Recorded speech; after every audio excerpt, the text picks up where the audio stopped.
Welcome to BJTV. Telangana working journalist federation రాష్ట్ర అధ్యక్షుడు మామిడి సోమయ్య, ప్రధాన కార్యదర్శి బసవ పున్నయ్య, ఉపాధ్యక్షులు పి ఆనందం, బండి విజయ్ కుమార్, వల్లాల జగన్, కార్యదర్శి వివేకానంద తదితరులు సోమవారం జనగాం, హన్మకొండ జిల్లాలో పర్యటించి జర్నలిస్టుల సభ్యత్వ నమోదు కార్యక్రమాల్లో పాల్గొన్నారు. జర్నలిస్టుల సమస్యలపై పోరాడుతున్న ఈ సంఘంలో సభ్యులుగా చేరాలని అధ్యక్షుడు మామిడి సోమయ్య కోరారు.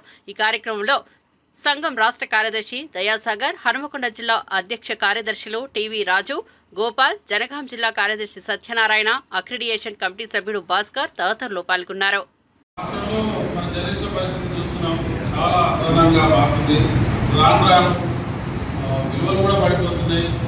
కొంతమంది సోషల్ మీడియా వాళ్ళను దేవుళ్ళను అది జర్నలిస్టులలో అనైక్యత ఒకటి, ప్రజలు సమాజంలో కూడా చిత్రభావం, ప్రభుత్వం కూడా చిత్రభావంగా చూస్తున్నారని. కాబట్టి దీని అందరికీ ప్రధానంగా ఇవన్నీ పోవాలంటే మెయిన్ మనకు ఒక గొడుగు లాంటిది సంఘం, యూనియన్. ఆ యూనియన్ అనేది ఉండాలని చెప్పేసి మనం రాష్ట్ర వ్యాప్తంగా కూడా ఇలా ఫెడరేషన్ బలోపేతం చేయడానికి అనేక ప్రయత్నాలు జరుగుతున్నాయి. 2006లో అప్పటిదాకా మన రాష్ట్రంలో ఉమ్మడి ఆంధ్రప్రదేశ్లో ఉన్నది ఒకటే ఒక సంఘం. ఆ యూనియన్ ద్వారానే మనం అందరం కూడా జర్నలిస్టులందరూ కూడా అక్కడే ఉండేవాళ్ళు. కానీ వాళ్ళు ఒకటే యూనియన్ కాబట్టి ఏకపక్ష నిర్ణయాలు లేకపోతే అప్రజాస్వామిక విధానాలు పాటించడం వల్ల ఆ యూనియన్ నుంచి మన అందరం చాలామంది బయటకు వచ్చాం. మేము అందరం కూడా బయటకు వచ్చి మనం అప్పుడు ఫెడరేషన్ని స్థాపించడం జరిగింది. 2007లో రిజిస్ట్రేషన్ చేయించి 2008లో బ్రహ్మాండంగా మన రాష్ట్రంలోని నెంబర్ 1 యూనియన్గా రాష్ట్ర మహాసభ పెట్టి అన్ని ఉమ్మడి ఆంధ్రప్రదేశ్ రాష్ట్రాల్లో జిల్లాలో తిరిగి మేము కమిటీ చేసి చేయడం జరిగింది. ఆ సంఘం ఇప్పటిదాకా తెలంగాణ ఏర్పడిన తర్వాత కూడా తెలంగాణ ఫెడరేషన్ తరఫున జిల్లాలో గట్టి ఫైట్ చేస్తున్నాము. జర్నలిస్ట్ ఇష్యూస్ మీద పోరాడే ఏకైక సంఘం అంటే జర్నలిస్ట్ ఫెడరేషన్.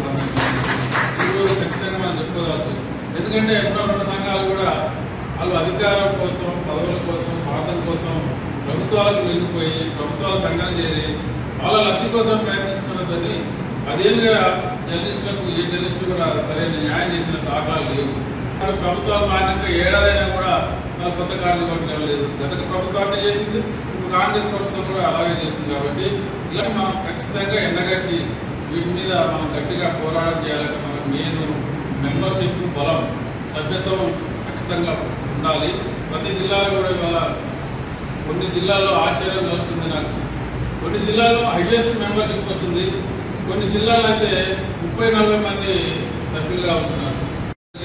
వాళ్ళు ఏం చేయలేరని చెప్పేసి ఆ సంఘాల్లో ఉన్న వాళ్ళు కూడా చాలా మంది జిల్లాల్లో నాకు ఫోన్ చేస్తుంటారు, మీరు చేస్తారు సార్ కానీ చేర్పించుకునే నాయకత్వాలు లేదు సార్ కొన్ని జిల్లాలో అని చెప్పేసి నాకు ఫోన్ చేస్తుంటే నాకు చాలా బాధ అనిపిస్తుంది. మీరు ఎందుకు చేర్చుకోవట్లేరు? వాళ్ళని పనిచేసే వాళ్ళే, వర్కింగ్ జర్నలిస్టే. నేను ఏదో మామూలు వాళ్ళని చేర్చుకోమట్లేదు. యూట్యూబ్ ఛానల్ హీరో తిన్నామన్నా యూట్యూబ్ ఛానల్ పెట్టో లేకపోతే పీడిఎఫ్ పేపర్ పెట్టి నడిపించే వాళ్ళని చేసుకోకండి. కరెక్ట్గా వర్కింగ్ జర్నలిస్టులు, మీడియం పేపర్లు, చిన్న పేపర్లు, పెద్ద పేపర్లు వాటిలో పనిచేసే వాళ్ళు వస్తా ఉంటే చేసుకోకపోవడం అనేది చాలా తప్పు. కాబట్టి నాయకులకు నేను చెప్పేది ఏంటంటే ఇక్కడ ఏ జిల్లాలోనైనా వచ్చే వాళ్ళని జాయిన్ చేసుకొని మన సభ్యతను పెట్టుకొని మన యూనియన్ స్పందన చేసుకోవాలని చెప్పేసి ముఖ్యంగా ఓర్పులు అన్ని జిల్లాలో పర్యటించాల్సిన పరిస్థితి వచ్చింది. రాబోయే రోజుల్లో అంటే 33 జిల్లాల్లో మహాసభలు పూర్తి చేసుకొని త్వరలోనే రాష్ట్ర మహాసభ, రాష్ట్ర కొత్త కమిటీ కూడా ఎన్నికలు జరగబోతుంది. కాబట్టి మీరందరికీ జిల్లాలో ఉన్న 3 కాన్స్టిట్యూన్సీ అసెంబ్లీ కాన్స్టిట్యూన్సీ ఉన్నాయి. ఆ 3 కాన్స్టిట్యూన్సీలలో కూడా మహాసభలు పెట్టి అక్కడ కూడా కమిటీ ఎన్నిక చేసుకోండి. త్వరలోనే ఈ నెల రోజుల్లో మీరు ఏ విధంగా అయితే సభ్యత్వం చేస్తారో ఆ సభ్యతను బట్టి మీకు ప్రియారిటీ ఉంటుంది స్టేట్ కమిటీలో కానీ జిల్లాలో కానీ. కాబట్టి ప్రభుత్వం ముందు మనం నిరూపణ చేసుకోవాలంటే మెయిన్గా సభ్యత్వం ఉండాలి, సంఖ్య బాగా ఉండాలి. మనకు అసలైన వర్కింగ్ జర్నలిస్ట్ మనము జర్నలిస్టు కాకుండా మనం దాంట్లో సభ్యులుగా చేరే అవకాశం లేదు. మన రాష్ట్రంలోనే మన నెంబర్ 1 జర్నలిస్ట్ యూనియన్ అని చెప్తే ఆనాడు ముఖ్యమంత్రిగా ఉన్న రోషయ్య గారు ఉన్నప్పుడే నెంబర్ 1 యూనియన్ ఇదే అని చెప్పి ఆ జనాన్ని చెప్పినారు. కానీ ఆ యూనియన్ ఇదే పరిస్థితి ఇప్పటికీ కొనసాగాలి కదా. ఎందుకు డౌన్ అవుతుంది అంటే నాయకత్వాల లోపము, జిల్లాలో ఉన్న నాయకత్వ లోపాలు ఉన్నాయి కాబట్టి ముందుకు పోగలేకపోతున్నారు కొన్ని జిల్లాలో.